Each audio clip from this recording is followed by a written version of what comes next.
Alright, so the first point was, my opponent made was actually that females and males are not physically equal.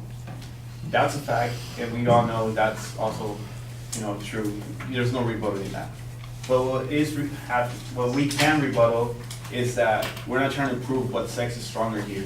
What we're trying to prove is who can actually do the job. It doesn't matter, gender should not take any role in here, because if a man can do the same job as a woman and vice versa, they should both have the same opportunity to get the job. Now, this is from Captain Maureen Krebs, and they're not trying to rush anything to this. She says, we're trying to do this the right way, which is why we have into 2016 to actually open and decide which units will be closed. For example, as of right now, women can serve in the infantry, but they cannot serve in Spec Ops or Delta Force for reasons unknown yet. Now, we also have that it talked about the sexual assault, and this issue has actually been going on for quite a while. This is not brand new. Women serving in combat does not make a difference whether they're actually being mistreated in the Army, since it's been going on way before the law passed that they can serve in the front lines.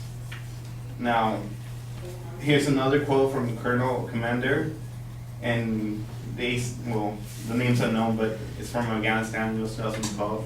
They said, have to be clearer, you have to meet the physical standards. It works very well as long as women hold the standards. We're not giving a woman like, here you go, just because you're a woman you get the chance. They have to meet the same physical requirements, same standards as men do. Also, we have the selective service draft, as many of you guys may not know, or may know. Women are actually exempt from it, and males have to sign up for it. So we're actually giving women a choice to serve in the front lines. They are not being forced to. And then we also, here's a survey, it was a small survey by Stanford University, and it was over 1,000 people were just registered voters were surveyed, and 55% of those people were actually in favor, as to contrary of there are 30% that were not in favor of women serving in the Army.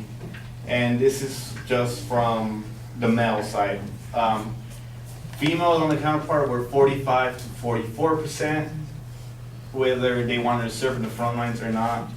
So I just think if both sexes can meet the same requirements and both sexes are actually capable of doing the same job, they should actually be allowed, and gender should not take any role in whether or not they can meet their unit. Thank you.